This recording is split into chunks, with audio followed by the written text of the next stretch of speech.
Bonjour à tous et à toutes, j'espère que vous allez bien. Je suis ravie de vous retrouver dans cette chronique L'art de vivre en conscience avec sagesse et humour. Et nous allons observer aujourd'hui, nous allons sortir nos jumelles, nos lunettes et mettre en lumière la fameuse blessure de l'abandon. Alors pour moi, la blessure de l'abandon, c'est vraiment une blessure universelle. Euh, Elle nous amène à dire certaines phrases bateau du style j'ai besoin d'être aimé et je veux et je souhaite qu'on me le prouve. Si tu m'aimes, prouve-le-moi. Ça peut être aussi je fais tout pour toi, mais toi tu ne fais rien. Ça peut être aussi comme phrase bateau. Attendez, ça arrive, ça arrive. Ah oui, il y avait une comédienne, Inès, de mémoire, qui faisait des sketchs sur son chéri de l'époque qui s'appelait Kevin. Donc c'est du style Kevin, mets-moi des paillettes dans les yeux. C'est ça la blessure de l'abandon. Alors, à quel moment on vit la blessure de l'abandon? Très bonne question. On la vit pendant l'enfance, à partir d'une séparation. Ça peut être, par exemple, la première journée à l'école maternelle. L'enfant peut se sentir abandonné par le parent, par la maman, par le papa, parce que il est extirpé de son environnement cocooning qu'il connaît très bien pour aller vers un autre environnement. Donc c'est là où se crée l'abandon. Et ça lui demande effectivement de s'adapter au nouvel environnement qui est l'école maternelle. Ça peut être aussi la première journée chez la nounou. Alors je dis la première journée, ça peut durer, hein, la deuxième, la troisième, jusqu'à ce qu'à un moment donné, l'enfant l'intègre comme il peut quand il vit la blessure de l'abandon. Ça peut être aussi la séparation des parents, les parents qui décident de divorcer, de se séparer. Ça peut être aussi suite à un déménagement, c'est-à-dire que l'enfant, voilà, il a grandi dans tel environnement, il s'est fait des copains, des copines, il va à telle école, il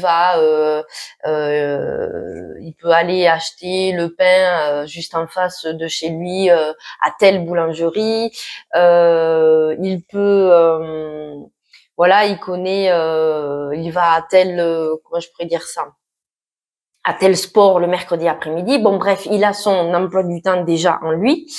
Et donc, le fait de déménager, ça veut dire il est extirpé de l'environnement qu'il connaît très bien pour aller vers un autre. Donc, c'est là où il vit cette séparation et il peut se sentir abandonné, même si les parents sont super contents. Ouais, super, génial, on va trouver une maison, on va aller vivre là, Sauf que c'est la loose pour l'enfant parce que lui, il se dit, mais mince, moi, je vais perdre mes amis, je vais plus aller au rugby, je vais plus faire ci, je vais plus faire ça, je vais plus voir mémé, bon, bref, vous l'aurez compris. Donc ça, c'est pour la blessure de l'abandon. Alors, comment ça se passe? L'enfant, en grandissant, il va réagir par rapport à cette blessure.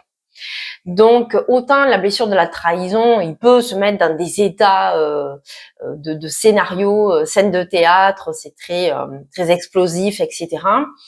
Autant avec la blessure de l'abandon, il peut se mettre dans un état d'attente, dans un état de tristesse, dans un état de...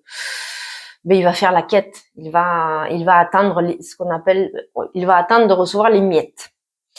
Voilà. Ensuite, quelle est la différence entre la blessure du rejet et la blessure de l'abandon? Ça, c'est une question qui revient souvent en séance. Alors, la blessure du rejet, c'est, imaginez, je vous fais le scénario, ok? Vous me suivez? Vous sonnez chez un ami, vous êtes content d'aller le voir, et puis votre ami, il ouvre la porte, et puis voilà, il referme aussi sec la porte.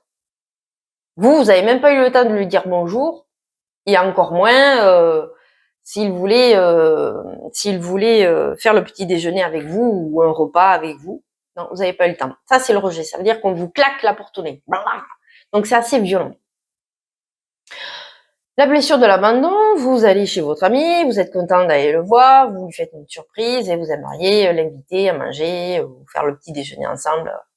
Votre ami ouvre la porte. Vous avez vu, je fais bien l'imitation de la porte qui grince.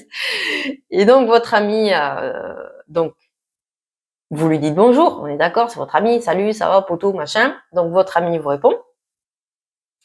Et puis vous lui dites bon ça te dit, on fait le petit déjeuner ensemble ou on va manger à l'extérieur. Et donc votre ami vous dit oh ouais, pas de souci, je vais, écoute, ne bouge pas, je sors. Donc votre ami vous laisse chez lui, tandis que votre ami est sorti acheter soi-disant des croissants, mais en fait il vous a planté. C'est ça l'abandon. C'est cette subtilité. Ça veut dire que la blessure du rejet, autant c'est violent, c'est direct, la porte au nez. Et l'abandon, c'est beaucoup plus subtil. Ça veut dire, en fait, en gros, il vous fait croire que ouais, pas de souci, on va se faire un repas ensemble ou un petit déjeuner. Ou attends, bouge pas, je vais aller acheter des croissants. Il revient pas. Est-ce que ça vous fait pas penser à certaines situations que vous avez pu vivre, hein? Par exemple, vous rencontrez quelqu'un et puis vous passez une nuit avec cette personne et puis cette personne, bien sûr vous êtes chez vous et cette personne vous dit bouge pas, je vais acheter des croissants ou je vais acheter des clopes ou j'en sais rien, j'ai acheté de quoi prendre le petit déjeuner et la personne ne revient pas. Voilà, c'est ça l'abandon. Hein, voilà, vous vous êtes reconnu. Très bien. Alors, vous aurez compris qu'on est là pour dédramatiser. Hein. Donc, je vous disais que l'enfant, en grandissant, va mettre des stratèges. Et ça veut dire aussi qu'il va faire en sorte que de retenir en fait son parent. Donc, ça veut dire qu'il va porter le masque du dépendant, donc la dépendance affective. Donc, par exemple, il peut se la jouer. Alors là aussi, scène de théâtre, il va faire semblant du style qu'il est à ma tête, qu'il est malade, pour que maman, papa s'occupe de lui, par exemple. Ça peut être aussi, en grandissant, les premiers amours, etc. Ne me quitte pas. Je sais pas si vous entendez cette chanson mélodieuse de Jacques Brel. Ne me quitte pas, pour toi, je t'offrirai. Voilà, vous connaissez. Donc il y a ça peut être ça, donc le chantage affectif. Et puis, ça peut être aussi surjoué. Ça veut dire, vous allez coller au maximum la personne et vous allez lui demander 36 000 fois, oui, mais est-ce que tu m'aimes?